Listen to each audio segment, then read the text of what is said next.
En la frontera entre Estados Unidos y México, una serie de fotos inquietantes revelan una historia escalofriante.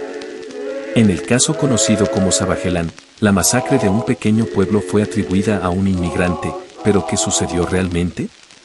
Hoy nos adentraremos en este oscuro misterio que mezcla horror y tensiones sociales, explorando uno de los casos más controversiales que desafía lo que creemos saber sobre monstruos y víctimas. Capítulo 1. Una comunidad en la sombra. La historia comienza en Sangre de Cristo, un pequeño y apartado pueblo en la frontera entre Estados Unidos y México. Este rincón polvoriento y silencioso había sido testigo de las mismas rutinas durante décadas, jornaleros partiendo al amanecer para trabajar en los campos, familias reuniéndose en las pequeñas tiendas locales, y, por las noches, las calles desiertas bajo el cielo estrellado. La vida en Sangre de Cristo era tranquila pero monótona, sin sorpresas y con un ritmo casi suspendido en el tiempo. Sin embargo, bajo esa superficie apacible, la tensión latía entre sus habitantes. La mayoría de la población estaba formada por inmigrantes latinos, muchos de ellos indocumentados. No era fácil vivir aquí, el prejuicio y la discriminación acechaban en cada esquina, y cualquier pequeño conflicto o accidente se convertía en una excusa para exacerbar la desconfianza y el miedo entre vecinos. Las pocas familias angloamericanas que aún quedaban observaban a los inmigrantes con recelo, y los rumores sobre actividades ilegales y problemas con la ley llenaban las conversaciones de las cafeterías locales. Entre estos habitantes estaba Francisco Salazar, un hombre callado y solitario que había llegado desde México buscando una oportunidad mejor. Con sus herramientas y su cámara, Francisco pasaba desapercibido la mayor parte del tiempo, y aunque algunos lo conocían como el fotógrafo del pueblo, no tenían idea de la vida que él llevaba en los márgenes. Su cámara era su única amiga fiel, la forma en la que Francisco capturaba la vida en Sangre de Cristo y exploraba su propio modo de ver el mundo. Era conocido por tomar fotos extrañas, inquietantes, en las sombras de los callejones, en los rincones olvidados del pueblo, imágenes que no todos comprendían y que parecían reflejar una realidad oscura y olvidada. Era una noche cualquiera, sin luna, y Francisco, como de costumbre, deambulaba por las calles con su cámara en mano, en busca de algún detalle inusual. Pero lo que sucedería esa noche, él mismo no podría haberlo imaginado. Los primeros gritos rompieron el silencio poco antes de la medianoche. Nadie sabía con exactitud de dónde provenían, parecían venir de todas partes, como si el propio suelo exhalara un lamento antiguo y profundo. Francisco miró hacia la oscuridad, su cámara lista, el dedo temblando sobre el obturador, mientras sombras y siluetas grotescas comenzaban a moverse a su alrededor.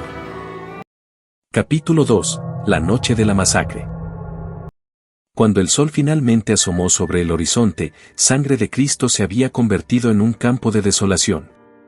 Los cuerpos yacían por todas partes, en las calles, en los patios, dentro de las casas. Había sangre en los muros y en las ventanas, y las puertas abiertas dejaban ver las escenas de horror dentro de cada hogar. Los sobrevivientes que despertaron en la mañana no podían comprender lo que veían sus ojos, ni sus mentes podían procesar el alcance de lo que había ocurrido. Era como si un ser invisible y despiadado hubiera pasado por el pueblo, llevándose vidas y dejando un rastro de sombras y muerte. Las autoridades llegaron rápidamente, intentando mantener el orden y recopilar cualquier pista sobre lo sucedido. Fue entonces cuando encontraron a Francisco Salazar, solo, en las afueras del pueblo, cubierto de sangre y con la mirada vacía, como si su espíritu hubiera sido arrancado de su cuerpo durante la noche.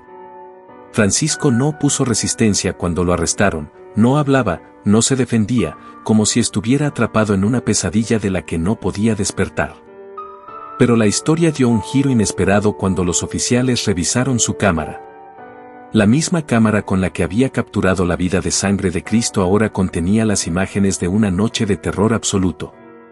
Las primeras fotos mostraban escenas tranquilas del pueblo en penumbra, pero con cada disparo, las fotos se volvían más oscuras y perturbadoras. Las imágenes capturaban figuras extrañas, sombras grotescas que parecían moverse por las calles y acercarse lentamente hacia él. En una de las últimas fotos, una figura oscura y sin forma parecía estar mirándolo directamente a través del lente, congelada en un instante de horror imposible de describir. Los agentes y los forenses analizaron cada fotografía con cuidado, intentando comprender lo que aquellas imágenes sugerían. Algunos creyeron que las fotos eran una prueba contundente de que Salazar había planeado la masacre y que las sombras eran meras ilusiones, pero otros se sintieron inquietos, convencidos de que estaban viendo algo que escapaba a la lógica humana. Las sombras y las figuras en las fotos parecían tener vida propia, como si algo maligno hubiera poseído las calles y los rincones de sangre de Cristo aquella noche fatídica. Francisco fue llevado al centro de detención, y mientras las noticias del horror en sangre de Cristo se difundían, su historia comenzó a crecer y a transformarse. Los medios presentaron a Salazar como el monstruo detrás de la masacre, el culpable de una atrocidad incomprensible. No importaba que las pruebas fueran confusas, ni que las imágenes sugirieran la presencia de algo más. La opinión pública lo había sentenciado ya, y Francisco Salazar se convirtió en el rostro del mal, en el otro en quien depositar todos los miedos y frustraciones de una comunidad traumatizada y sumida en la oscuridad. Capítulo 3. Las fotografías inquietantes. Mientras las autoridades revisaban las fotografías de Francisco Salazar una por una, un nuevo tipo de horror comenzó a invadir a aquellos que las observaban. Cada imagen era como una ventana a la oscuridad insondable que había envuelto a sangre de Cristo esa noche. Las primeras fotos mostraban solo calles vacías y edificios desmoronándose bajo la luz de la luna, pero a medida que avanzaban, se tornaban cada vez más inquietantes. En algunas se podían ver figuras, apenas perceptibles, que parecían emerger de las sombras y moverse de forma antinatural. Era como si las sombras hubieran cobrado vida, transformándose en entidades que merodeaban en silencio, aproximándose cada vez más a la cámara de Francisco. Había fotos en las que solo se distinguían rostros difusos y figuras alargadas, deformadas, que parecían retorcerse mientras lo observaban. Algunos decían que se trataba de simples ilusiones causadas por el movimiento y la baja calidad de la cámara, otros, sin embargo, sentían un pavor inexplicable al mirarlas. Como si aquellas figuras sin rostro pudieran alcanzarles incluso a través de la fotografía. Entre los que examinaban las imágenes estaba un investigador forense que, incapaz de soportar la inquietud, aseguró ver ojos brillantes en las figuras borrosas. Algunos agentes intentaron racionalizar las imágenes, sosteniendo que Francisco había preparado todo aquello, que las sombras y las figuras eran montajes o trucos de fotografía para cubrir su culpabilidad. Pero otros, aquellos que no podían sacudirse la sensación de terror, comenzaron a dudar. ¿Qué tipo de truco podría hacer que uno sintiera una presencia a través de una fotografía? ¿Qué había realmente en sangre de Cristo esa noche? Las fotos de Francisco dividieron a todos los involucrados en el caso. En el pueblo, el rumor de que algo sobrenatural se había apoderado de sangre de Cristo se propagaba como pólvora. Los habitantes recordaban las leyendas que hablaban de presencias malignas en el desierto y creían que esas entidades habían venido a llevarse a los suyos. El horror en las fotografías hizo que los pocos sobrevivientes comenzaran a revivir la masacre en sus mentes, convencidos de que las sombras eran responsables de la destrucción. Así, las imágenes de Francisco dejaron de ser simplemente fotografías, se convirtieron en la evidencia de un mal imposible de comprender. Capítulo 4. El juicio de Francisco Salazar y el miedo colectivo. El juicio de Francisco Salazar fue uno de los eventos más impactantes en la historia de la región. Los medios lo mostraban como el asesino despiadado de sangre de Cristo, un hombre al que pintaban como el extraño que había llevado muerte al pueblo. Las noticias tomaban fragmentos de las fotografías y los sacaban de contexto, creando un retrato espeluznante de Francisco como un hombre capaz de atrocidades incomprensibles. En sus rostros, la gente veía a un monstruo, un villano que había traído la muerte a sus vecinos. Francisco apenas habló durante el juicio. Cuando se le preguntaba por las fotos, simplemente respondía con voz apagada, diciendo que no podía explicar lo que había visto. Algunos testigos en su defensa intentaron argumentar que las sombras en las fotos eran prueba de que él no estaba solo. De que alguna presencia lo había seguido durante la noche y que él solo había captado su rastro en las imágenes. Sin embargo, estos testimonios fueron ridiculizados por la fiscalía y los medios, que insistían en que no había tal cosa como sombras con vida y que Francisco simplemente estaba inventando excusas. En la sala, las fotografías se exhibieron como una especie de testimonio mudo. Cada vez que se mostraba una imagen, una ola de incomodidad recorría a los presentes. Eran solo sombras, pero las miradas vacías, los rostros difusos y las figuras grotescas parecían transmitir una verdad que las palabras no podían describir. Algunos miembros del jurado, incluso, evitaron mirar las fotos directamente, convencidos de que estaban frente a algo maligno. El caso de Francisco se convirtió en un espectáculo mediático que desató una ola de odio y miedo. En las calles, el nombre de Francisco Salazar era sinónimo de terror.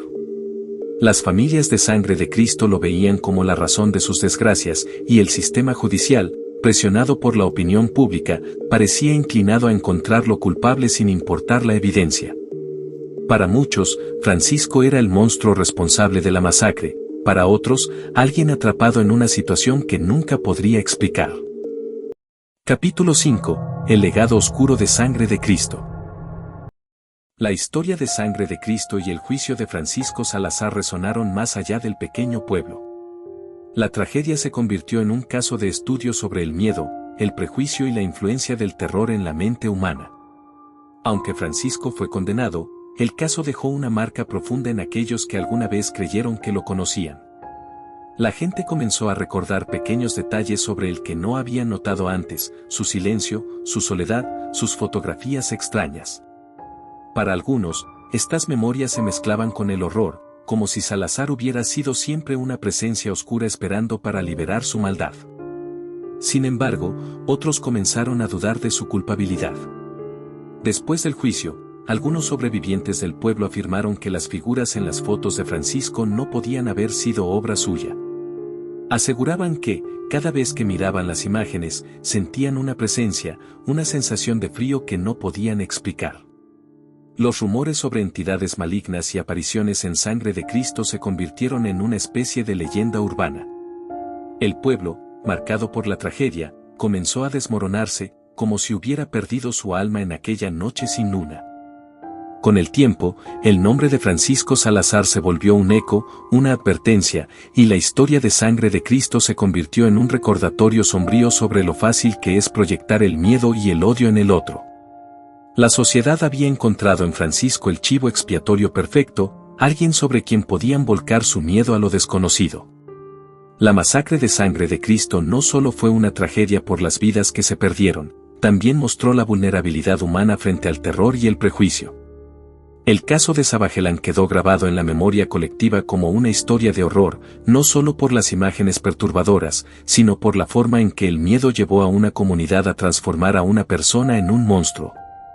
Al final, la verdadera naturaleza de las sombras y las figuras en las fotos nunca se aclaró, y Sangre de Cristo permaneció envuelto en un silencio sombrío. La pregunta de qué fue real y qué fue el resultado de la mente humana quedó sin respuesta. Pero el nombre de Sangre de Cristo y la historia de Francisco Salazar continúan siendo un oscuro recordatorio de cómo el miedo puede convertirse en el mayor de los monstruos. Después de escuchar este caso, ¿te interesa escuchar otro similar? Si es así, déjamelo en los comentarios. No olvides compartir y suscribirte. Buenas noches.